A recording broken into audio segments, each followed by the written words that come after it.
Hello. Well, I just took a plane from Mexico. My feet hurt. I haven't had dinner, and I hear those forks, and I am salivating. But I'm here for one reason, and that is Mike Hill. I don't know how many of you know this, but for about over a decade, in order to make my first film, Kronos, I learned and did makeup effects. And that was enough not for me to be really good at it, but for me to be really good at pestering people and telling them how to get good at it or how to demand they get good at it quick. In my experience of 30 years, probably about 80% of the people will get you there 50%. About 10% of the people will get you 60 to 70% there. Then 5% of the people will get you to 90%. But there's 1% of makeup artists that will get you there to 100%. And then after that, half of that will actually sculpt a character. Not a makeup effect, not a monster, not a creature, but an actual character. Out of those, even less are storytellers. And in the history of our craft, we have come to regard this as a technical or artistic achievement, but it's actually a storytelling achievement. They not only tell you what the creature is, what it represents, where it comes from. In the blink of an eye, you get all that information, but also they help the actor. There's a famous anecdote about Laurence Olivier, where he said makeup effects are a little bit like rain. When an actor is in a rain scene, he should let the rain do a little bit of the acting for him. And I agree with him, and I agree that makeup effects are like that. And that we have a really powerful story tradition.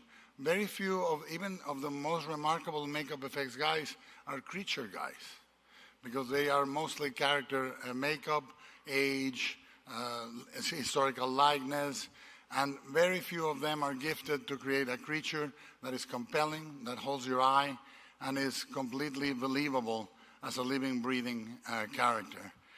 You can think of Jack Pierce, Lon Chaney, Dick Smith, Rick Baker, and the man that we honor tonight, I met as a Frankenhead many years ago in an event that sounds really not very prestigious. It's called Monsterpalooza. And it takes place in Burbank, and the people that go there mostly are pale like me, and mostly like me feed on Cheetos. And we are very, very well versed on things that nobody cares, but we care for vehemently.